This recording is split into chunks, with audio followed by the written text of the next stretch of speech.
जनाब डॉक्टर जाकिर साहब, मैं इस प्रोग्राम में आने में थोड़ा सा देर हो गई मेरे को, और अगर मैं यहाँ नहीं आ पाता तो शायद अपने आप को ज़िंदगी भर माफ़ नहीं कर पाता। आगरा की सरजमी पर आके आपने ये जो रोशनाई जगाई है, ये वाकई में हम तो उस अल्लाह ताला से दुआ करेंगे,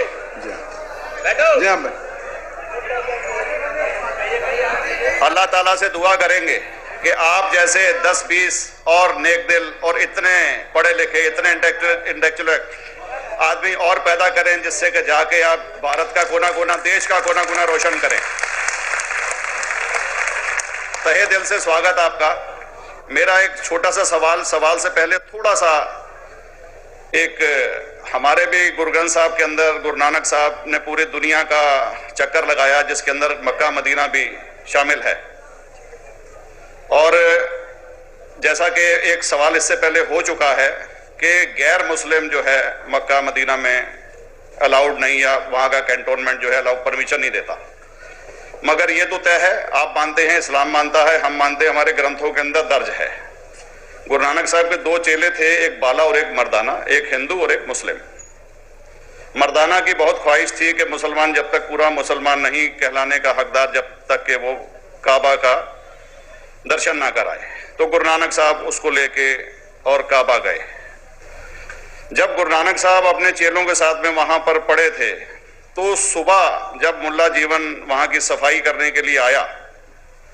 तो उसने देखा गुरु नानक साहब के जो पैर थे वो काबा की तरफ थे। वो गुस्से में चिल्लाया कि ये कौन काफिर है जो कि काबा की तरफ पैर करके पड़ा है, और उसने गुस्से के अंदर आके उनके पैरों को झटका दिया, दूसरी तरफ किया। तो हमारे ग्रंथ के अंदर दर्ज जो किस्सा है उसके अंदर यह है कि काबा भी उस समय हिल गया, जिधर गुरु नानक के पैर जाते थे काबा उधर मुड़ता था। तो वो जोर से चिल्लाया, ये कोई हजरत है, ये कोई औलिया है। तो उस समय के जो काजी थे मक्का के, काजी रुकनदीन साहब थे, और शाह शरफ, कई हस्तियों के नाम हैं उसमें। तो मैं ये जानना चाहता हूं कि ये वर्जन को आप मतलब एग्री करते हैं, और करते हैं तो इसका हमारे मुस्लिम ग्रंथों के अंदर किस तरीके से उल्लेख है, ये कृपया बता। भाई साहब ने एक सवाल पूछा अपने गुरु ग्रंथ साहिब के मुतालिक, और अल्हम्दुलिल्लाह मैं भी गुरु ग्रंथ साहिब पढ़ चुका हूँ,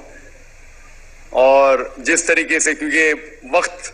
मुख्तसर सा होने की वजह से मुझे वक्त नहीं मिला कि गुरु ग्रंथ को भी कोट करूं। आपका सवाल का जवाब देने के पहले मैं आपसे इजाज़ चाहूंगा कि इवन गुरु ग्रंथ की किताब पढ़ेंगे आप, ग्रंथ जिसे आदि ग्रंथ कहते हैं, और कोई सिख से पूछेंगे कि खुदा का तसव्वुर क्या है, सबसे बेहतरीन जवाब कोई सिख दे सकेगा वो आपको कोट करेंगे जापू जी, जो गुरु ग्रंथ साहिब आदि ग्रंथ के सबसे पहले चैप्टर है, सबसे पहला श्लोक, जिसके कहते हैं जापू जी, जिसके मानी है कि God is true, he is only one, he is not begotten and is free from fear and want. क्योंकि मैंने अंग्रेजी में पढ़ा हूं इसलिए मैं अंग्रेजी में उसे कह रहा हूं कि खुदा एक ही है, वो हक है, और वो ना किसी को जना है ना किसी को जनेगा, और वो इमॉर्टल है, ना कभी मर सकता है। और इसको सिखिज्म में जो खुदा को कहते हैं Omkara, in manifest form is Omkara, and unmanifest form is एक ओमकारा, और कई इसके एट्रीब्यूट्स है, मिसाल के तौर पे परवरदिगार, अकल, और उसे रहीम कहा गया है, Wahe Guru as one God कहा गया है, और it is strictly against idol worship and अवतार वदा। भाई साहब का सवाल था कि उन्होंने ग्रंथ में पढ़ा कि गुरु नानक साहब मक्का के, और उनका पैर काबा की तरफ था, और कोई मौलवी ने पैर को हिलाए और काबा हिल गया। क्योंकि ये age of science and technology है, अगर कोई चीज जो किताब हजारों साल पहले लिखी गई है, 10,000 साल या 4,000 साल, तो शायद उसके बारे में हिस्टोरिकल रिकॉर्ड मिलना मुश्किल है। हालांकि इवन जीसस का इसके बारे में 2000 साल हिस्टोरिकल रिकॉर्ड है, क्योंकि सिखिज्म जो एकदम नया मजहब है, जितने मजाहिब के मुकाबले हिंदुस्तान में नया है, कुछ सैकड़ों साल पहले 15th सेंचुरी में, toward the end of the 15th century, Guru Nanak साहब जो पंजाब के थे, ये मजहब तो कायम हुआ हार्डली 400-500 या 400-500 साल। और अगर ये मान लो, सपोज मिसाल के तौर पे मान लो, मैं क्यों कह रहा हूं कि मैं नहीं चाहता हूं किसी को बुरा लगे, मान लो ये सच है,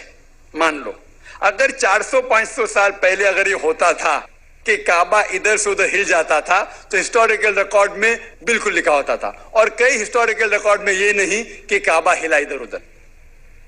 कई हिस्टोरिकल रिकॉर्ड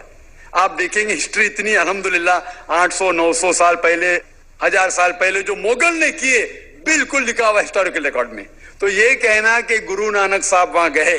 और काबा हिल गया, ये बिल्कुल साइंस के खिलाफ है, क्योंकि साइंस में कोई भी रिकॉर्ड नहीं है, वहां के देश के रिकॉर्ड में कहीं भी नहीं कि काबा हिला। तो इसलिए हम कहते हैं कि हो सकता है ये गलती से किसने लिखा होगा, न कई किस्से कहानी। ये मैं तस्लीम करता हूं कि गुरु ग्रंथ साहिब में कई चीजें सही है, हक की बात है, लेकिन ये तस्लीम करना कि काबा हिल गया, ये बिल्कुल साइंस के खिलाफ है। और इस्लाम में भी ये नहीं है। लेकिन ये कहना कि कोई गैर मुस्लिम जा सकता है, मुमकिन है, चुपके से कोई गया तो हो सकता है,